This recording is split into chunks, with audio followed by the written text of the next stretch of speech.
Ayollarda kechadigan menstruatsial siklni, ya'ni hayz siklini ko'ramiz. Hayz siklini ko'rishdan oldin biz anatomik tuzilishini bilib olishimiz kerak. Ya'ni ayollarda jinsiy a'zo tizimi. Ya'ni qin, bachadon, bachadon nayi hamda bir juft tuxumdonlar bo'ladi.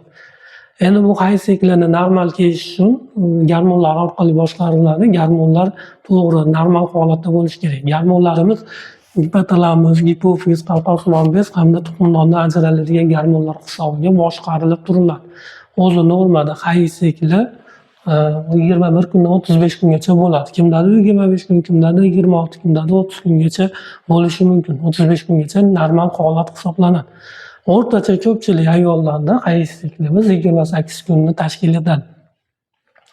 Endi bu hayz siklining o'zini fazalari bor, ya'ni 28 kunlik hayz siklini oladigan bo'lsak, ya'ni 4 ta fazasi bor.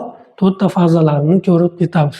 Ya'ni bu jarayon tuxumdonda amalga oshiriladi. Tuxumdonda gormonlar hisobiga amalga oshiriladi. Birinchi fazamiz bu hayz fazasi, ya'ni qon ketish bosqichi. Bu bosqich 1 kundan 5 kungacha bo'lishi mumkin. Bu bosqich bachadonni endometriy qavati ko'chib tushishi yuzaga keladi. Shuni hisobiga ayollarda 1-5 kun davomida qon kelish yuzaga keladi. Qon miqdori 150 millidan 250 milligacha bo'lishi mumkin. Keyingi bosqichimiz bu folikulyarning fazi. Ya'ni bu tuxumdonda kechadi. Tuxumdonda folikulyarlar yetilishi yuzaga keladi. Ya'ni ko'pincha bu har bitta tuxumdonni 1000 tadan oshiq folikulyar, balog'atga yetgan ayollarda 1000 tadan oshiq folikulyar bo'ladi. O'zi balog'atga yetmagan qizlarda folikulyarlar ko'p miqdorda bo'ladi. Shu balog'atga yetgandan keyin 1000 tagacha saqlanib qoladi. Bu har oyda bir marta bosqich bo'ladi, ya'ni bir oyda bir marta tuxum hujayra yetiladi. Ya'ni folikulyarning fazida, ya'ni tuxumdonda folikulyarlar yetiladi. Ya'ni folikulyar yetilishi 6-10 kungacha davom etadi. 6-10 kungacha. Endi bu davrda estrogen miqdori, ya'ni tuxumdondan ajraladigan estrogen miqdori oshadi. Hamda gipofizdan ajraladigan folikulyar stimullovchi gormon faollashadi. Folikulyar stimullovchi gormon bu tuxumdonda folikulyarlar yetilishini ta'minlab beradi. Estrogen gormoni bu bachadonni homiladorlikka tayyorlab berishini ta'minlovchi gormonimiz hisoblanadi. Endi keyingi fazamiz bu ovulyatsiya fazasi. Ovulyatsiya fazasida urug'lanish yuzaga keladi. Ya'ni bu fazamiz 11-kundan 18-kungacha davom etishi mumkin. O'rtacha olganda bu ovulyatsiya fazi 14-kunga to'g'ri keladi. 28 kunlikni oladigan bo'lsak 14-kunga. Ya'ni hammada har xil, kimdadir 13-kun, kimdadir 14-kun, kimdadir 15-kun. Ovulyatsiya fazasida, ya'ni tuxumdonda folikulyar yetildi, folikulyar yoriladi, folikulyardan tuxum hujayra chiqadi. Tuxum hujayra chiqib turib, bachadon nayiga tushadi.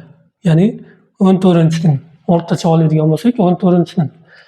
Tuxum bachadon nayiga tushgandan keyin bu bachadon nayida tuxum hujayra 1 sutkagacha saqlanadi. Ya'ni 24 soatgacha saqlanadi. Agar shu davrda ayol bilan erkak qo'shiladigan bo'lsa, urug'lanish, ya'ni bachadon nayida tuxum hujayra bilan spermatozoid ko'rishi, urug'lanish yuzaga keladi.